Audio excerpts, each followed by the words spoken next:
Previously on Captain Mac.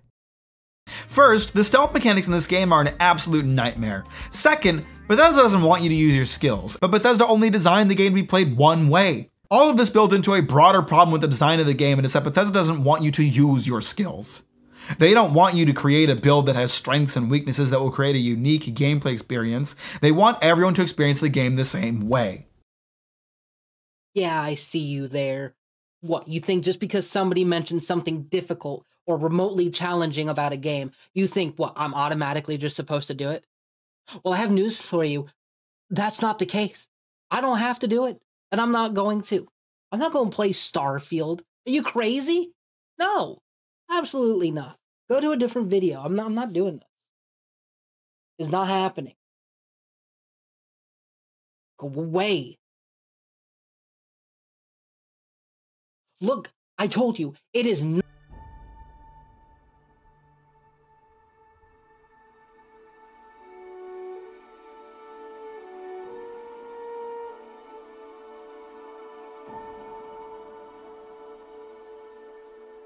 Okay. How bad can it be? It's gonna be bad, isn't it? Okay, since you're making me do this, let me make 3 things very clear. 1. I cannot, under any circumstances, take any perks. What I get from my background of Long Hauler are the only 3 perks I'm allowed to have.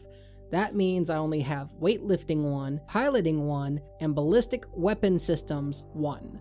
2. I am restricting myself to only using the cutter for the duration of this video. Why? Because screw me, that's why. This is a challenge video after all.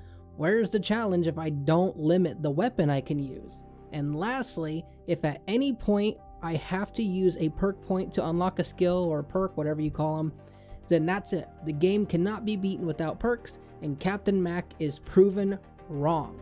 Oh, and before I forget, the background music you are hearing is generated using ilovesong.ai as a means of avoiding copyright infringement.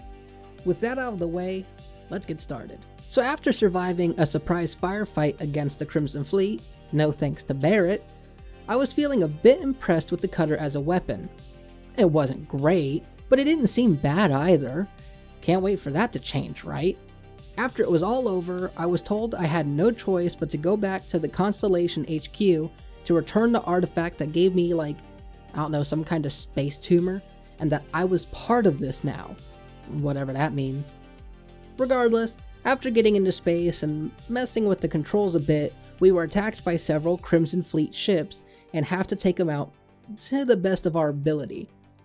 Once we were done dealing with the Crimson Fleet ships, we were told to navigate to Crete, as that is where the pirates were coming from.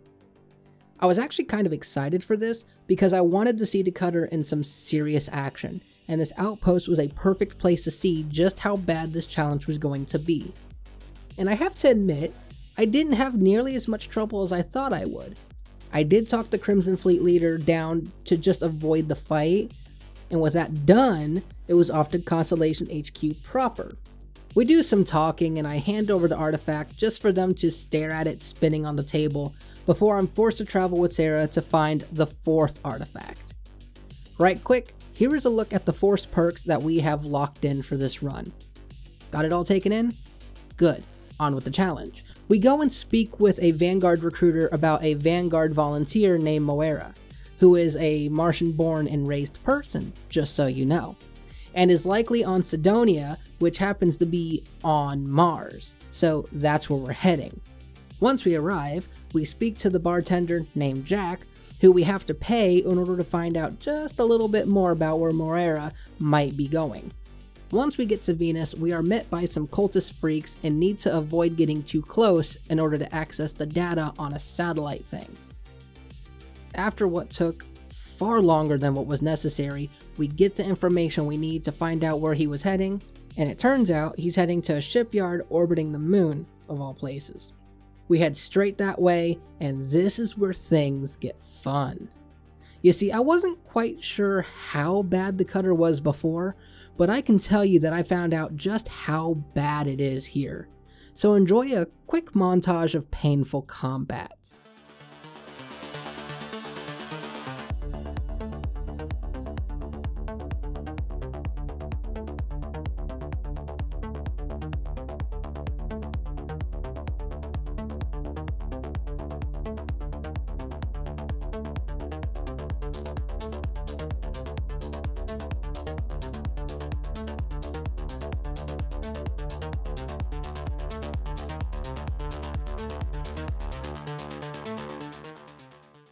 So after that fun experience, we find out that Moira is heading to Neptune, no doubt to finish his patrol. And so we two start making our way there, only to find out his ship was captured and is now attacking us. Now this is where the game gets a bit cheeky and forces us not to kill the ship, and instead stalls it out so we can board. After we do board, it's kind of a close quarter fight, but nothing serious. We free Moira, and in return leave with the fourth artifact in our possession. After a bit of off-screen loot dumping, we talk to Sam Coe about his plan to go on an adventure in Aquila City. Upon arriving, there seems to be a bit of a bank robbery in progress, and naturally it is up to us to talk things down. To cut this mission short, we find that the map that Sam brought us here to get is gone, and that is because his butthurt father is hiding it to prevent Sam from getting to it. We talk the father out of his little hissy fit and run our way over to the empty nest. Now I don't know why, but I made this bit so much harder on myself than it really ought to have been. But regardless, we managed to clear out the tunnel, get the artifact, and make our way out where we run into the leader of the Shaw gang. Now I could have ran and avoided the whole thing, but I really wanted to take out Shaw, mainly because I didn't like their attitude towards us. So after a few brute force attempts, I managed to wipe them out and leave with the artifact in hand. After some more talking, we finally travel to the Eye and speak with Vladimir Saul, who is, in my honest opinion, one of the greatest characters in the game. He has an amazing voice, his manner of speaking is actually really unique, and I just love the saying he has with "catch a smile out there." It's a shame we don't get to talk to him all that much for the main story quest line, but considering that there's more than 20 something artifacts and temples, I guess you can say that's more than enough. Anyways, after our little chat, it's back to Vectera to meet Lynn again, only to find out that Barrett and Heller both got taken by pirates. I had to fumble around a little bit here, but once I figured out what it was I had to do, which was to unlock this door, grab these 3 power cells, listen to Barrett's distress call, track where they were heading, find a wrecked ship where Heller was left behind. He then tells us about the second distress signal from Barrett, which we go to only find that Barrett has made friends with the pirate holding him hostage. I gotta admit, it's pretty wild, but somehow I can totally buy it coming from Barrett, not gonna lie. And finally, we decide to go and find Andreja, who was after one of the other artifacts.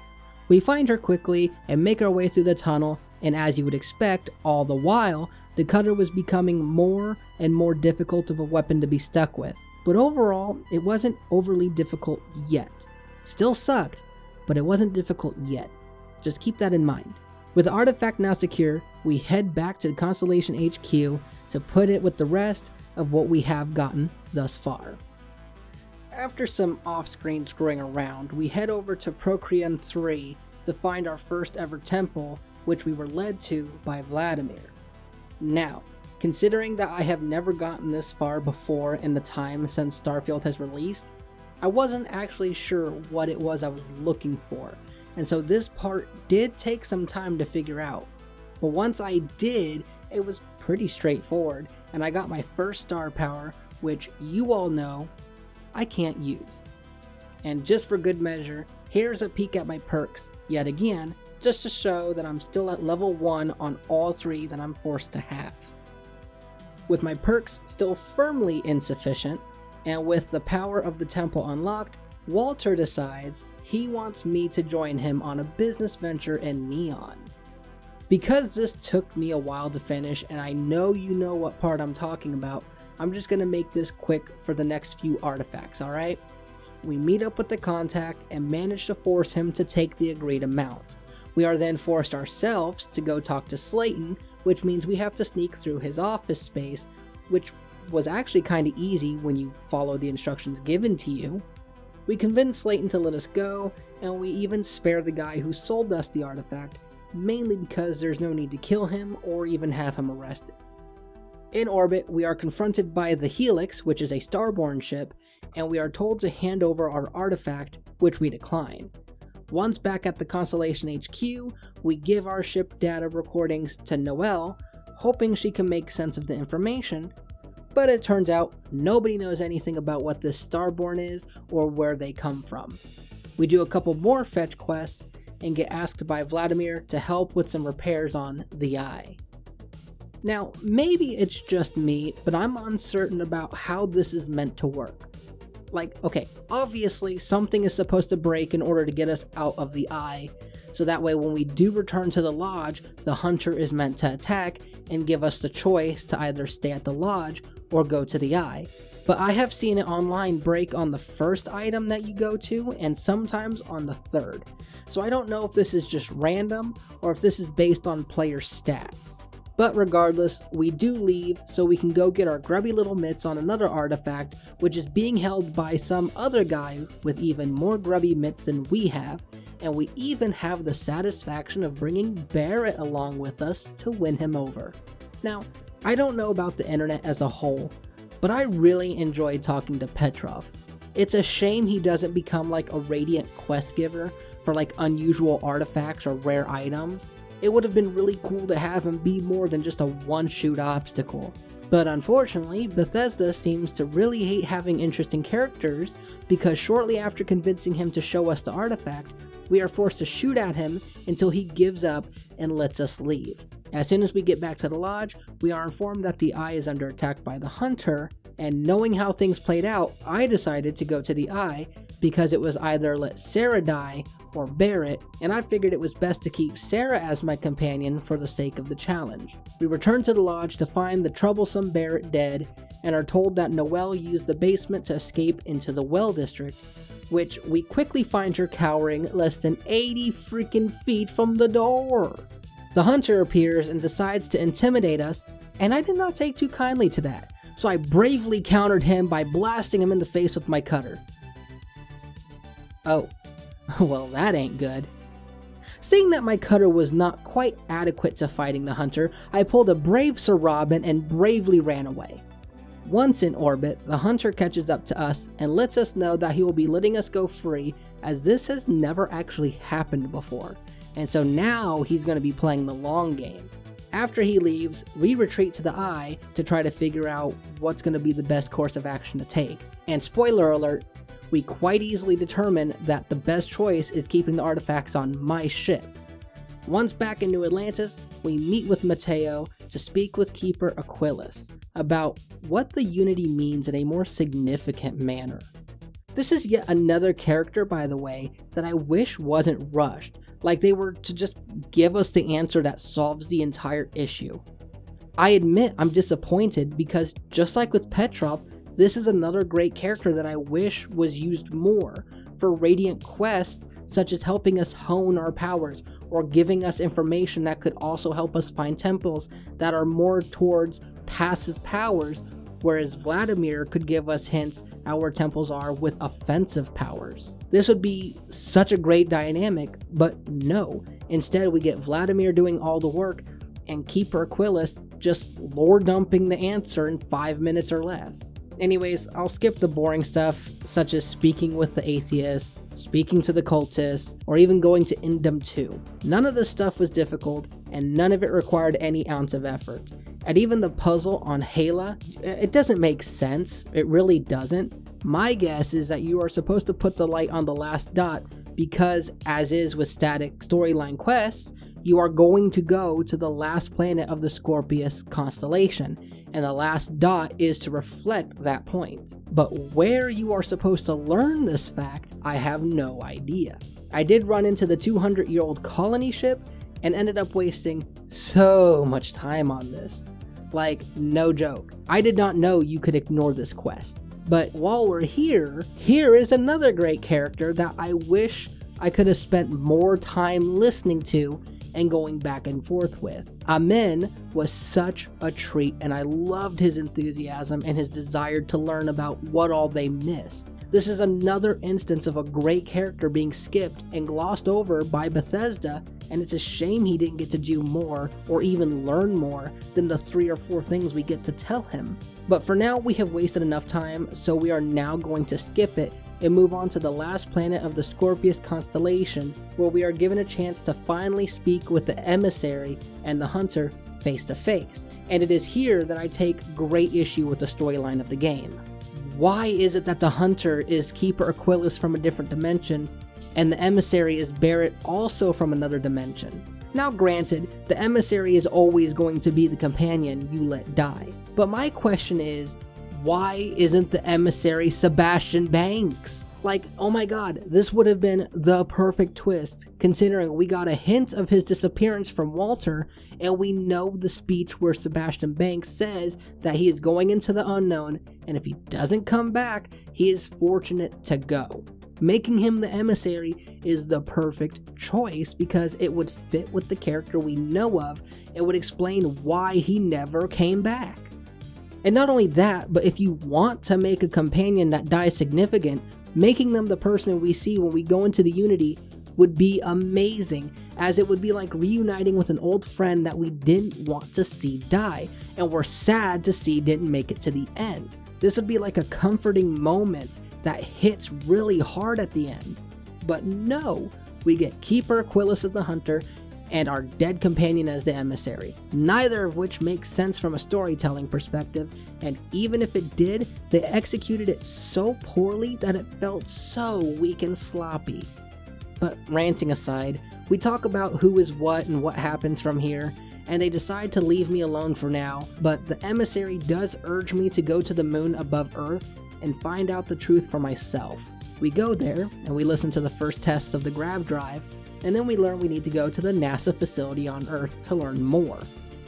Oh, and boy howdy, was this a terrible experience from start to finish. Here, take a look at what I mean.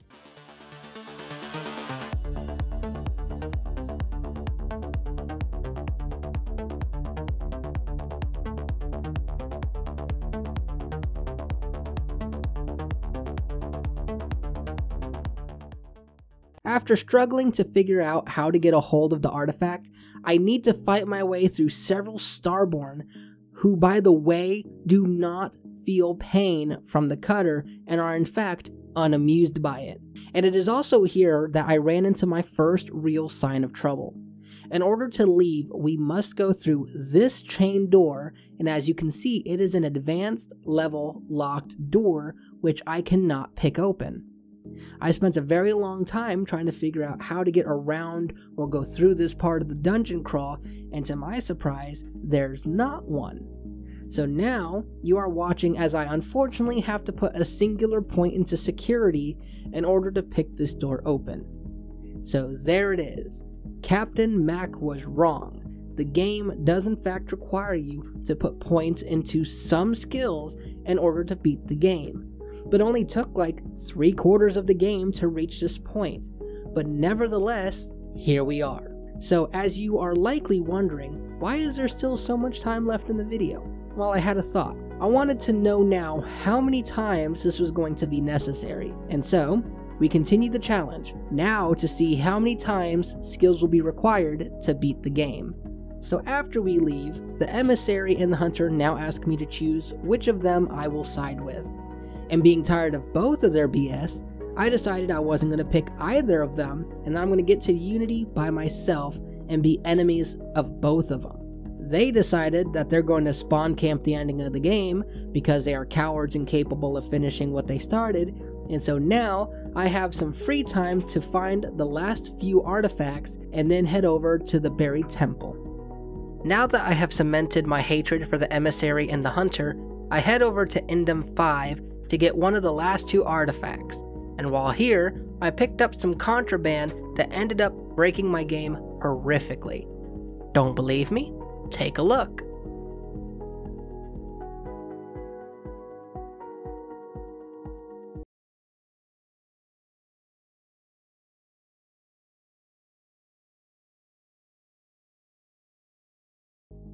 By the way, it is never properly explained that if you want to remove a bounty, say like in the United Colonies controlled space, then you need to go someplace like Aquila City and use the bounty board at the bar near the city entrance, just to the right, and remove said bounty.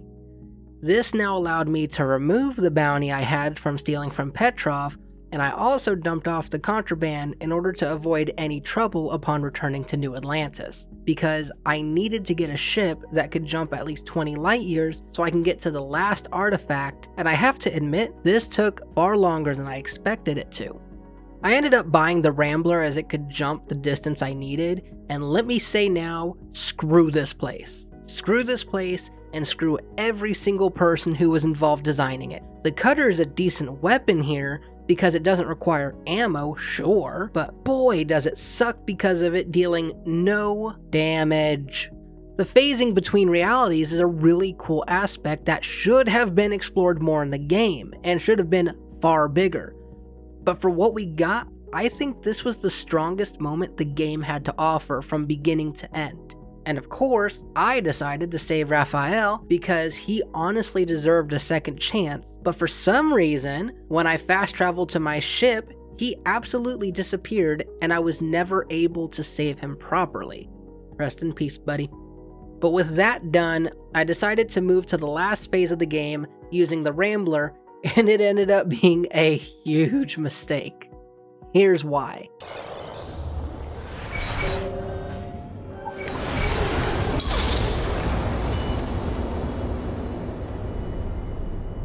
Yeah, I forgot there was supposed to be one last dramatic space battle before the last true dramatic battle at the buried temple, but for now, I had to modify the frontier to be able to make it to the battle, and after about 20 attempts or so, I was able to land and make my way through the final stretch, which I was not aware was going to be so painful. Remember how I said the cutter doesn't do jack crap to the Starborn? Well, what would happen if I had to fight like half a dozen of them at once? This took forever, but after some dedication, the first leg of this was done and we managed to get inside. After having a vision of the past, or maybe even of a different dimension entirely, came the hardest part of this run, where I had to fight like 20 or so security robots, some turrets, and a few Starborn, but especially one bad Starborn that has a life-steal power. It took forever to figure out that life-stealing power, but once I did, it was just a matter of staying far enough away to hit him with the cutter, which, by the way, is not a very long distance, and having Sarah being able to hit him, which, by the way, she has really terrible AI, and avoiding his attempts at draining my life bar with his power. I hated this, I hated this, I hated every single second of this, but once done, it was down to the buried temple where we had to face off against ourselves? I will admit, I was glad they were using just as crap a weapon as I was because it meant I didn't have to worry about so much damage being taken, but I had to focus my attention on the Starborn that kept popping up all over the place, which again, cutter, not a great weapon to use on Starborn and sucks the entire time. But with him dead, we gain access to the temple and confront the hunter and emissary one last time. It took a few tries, but I managed to convince him to let me have the artifacts, and that was that. After this, you get all your companions together that want to go to the Unity, you say goodbye to the ones that don't want to go. Now the next time you grav jump, you go to the Unity, where you meet yourself and get told basically nothing helpful. I didn't record this part because there was no need to. And with that, the game is over, and it only took one instance of needing a perk I didn't have in order to beat the game. So again, why is there so much time in the video? Well, you see, I felt like something was off. Like, maybe there was something I did wrong or was missing, you know? So I decided against my better judgment, and believe me, it really was the better judgment, to give it one last attempt, but this time I was going to do things just a bit differently. So if you are ready, let's dive into attempt number 2.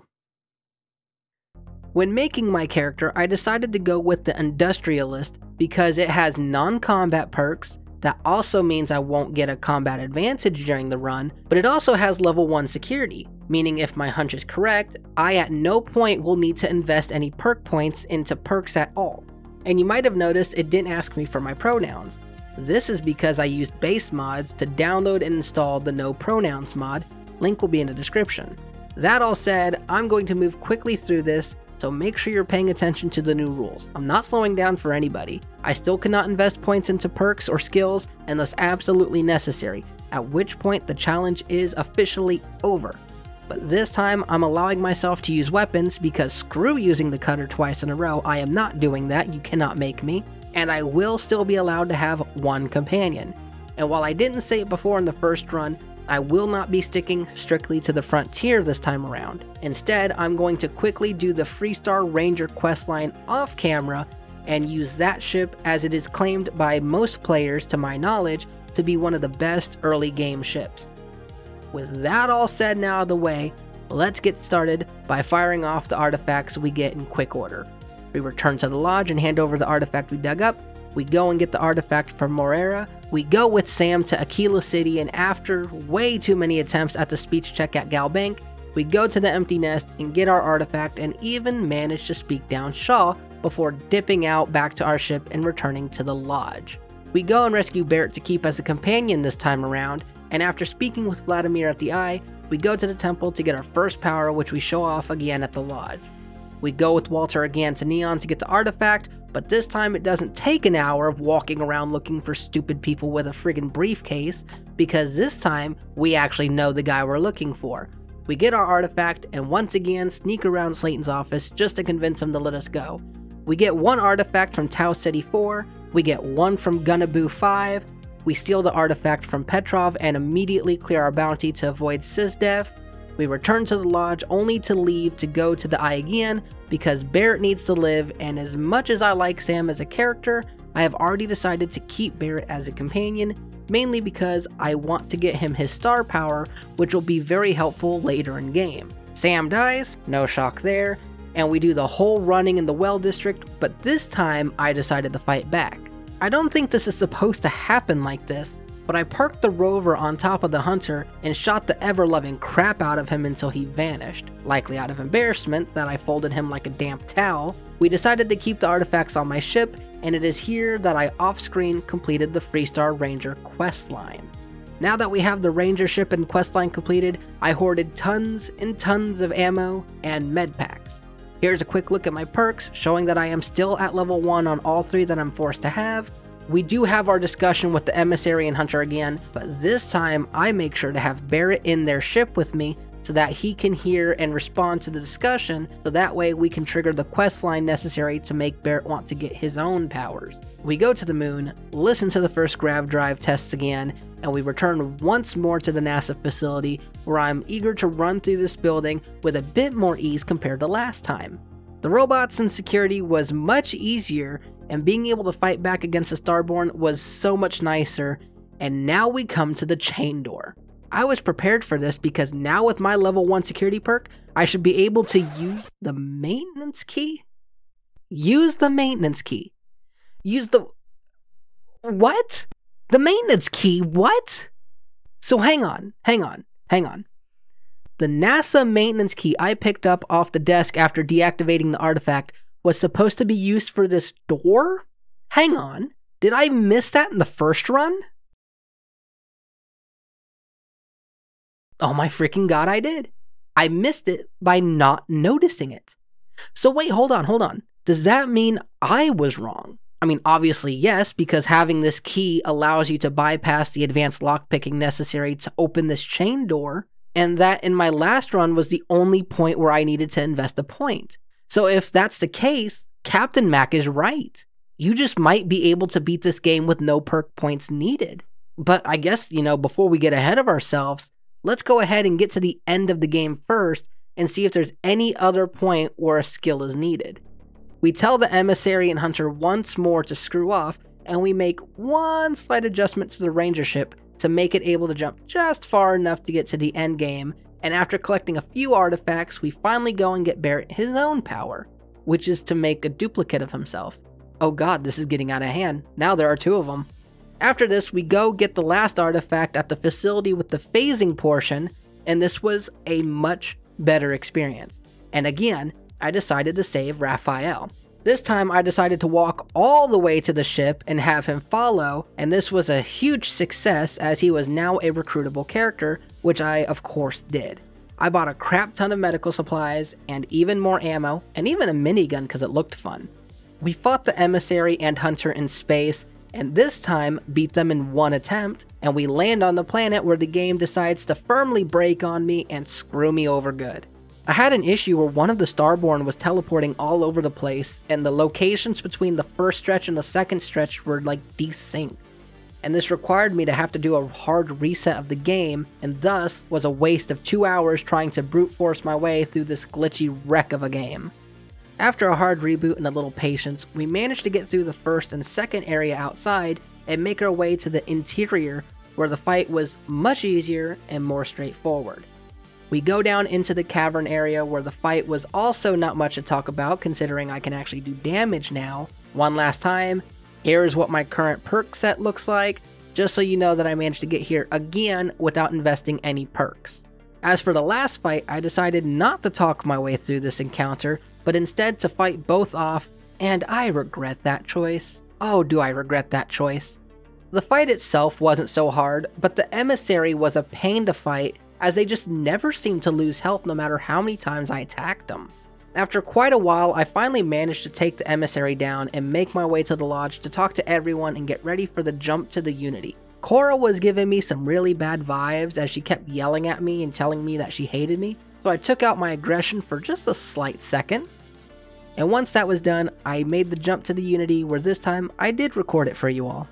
And with that, I am pleased to say that Captain Mac is 100% right, and that you can indeed beat this game without having to use any skills. One last time, let's hear him say it just to drive it on home. Bethesda doesn't want you to use your skills. Dang right, Captain Mac. Dang right. The entire game and even the entire Freestar Ranger questline can be beaten without needing any perks being invested in. This just kind of begs the question now of, can all the faction questlines be beaten without the use of skills? I don't personally know, and I'm not the one to find out. But what I can say is that the quality that Bethesda is known for has taken such a sharp decline over the last few years, and you can see it so prevalently here in Starfield. You can tell that the game is far behind what games of the time are capable of, and it almost feels like Bethesda likely didn't have a game of any shape or form until like late 2020, despite the game starting production in 2012. And by the time the game released in 2023, they rushed through and put together a story so haphazardly without taking any time to really think about how the game fits together as a whole. Like said, the emissary should have been Sebastian Banks, and the hunter could have been ourselves, or it could have been our companion, or quite literally anyone else other than Keeper Aquilus. If they wanted a twist, it could have also worked to have Keeper Aquilus be the emissary and Sebastian Banks be the hunter, corrupted by the artifacts and numerous visits through the Unity. Either way, both are much better than what we got, and for as much fun as I surprisingly had during the time I played, there were several characters I liked that I wish we could have seen more of, or at least see them in more important roles. But hey, that's my 2 cents added. If you enjoyed this video, then please leave a like and subscribe if you think I've earned it, and if you didn't, please leave a comment letting me know what it is I could have done better. And without a doubt, please go over to Captain Mac's channel and give him a hearty subscribe as well. Link will be in the description below, of course, and tell him I sent you. After all, it was his comments and conviction in the idea that you didn't need skills that inspired me to put this to the test officially. That'll be all for this video. I hope you enjoyed, and as our buddy Vladimir would say, catch a smile out there.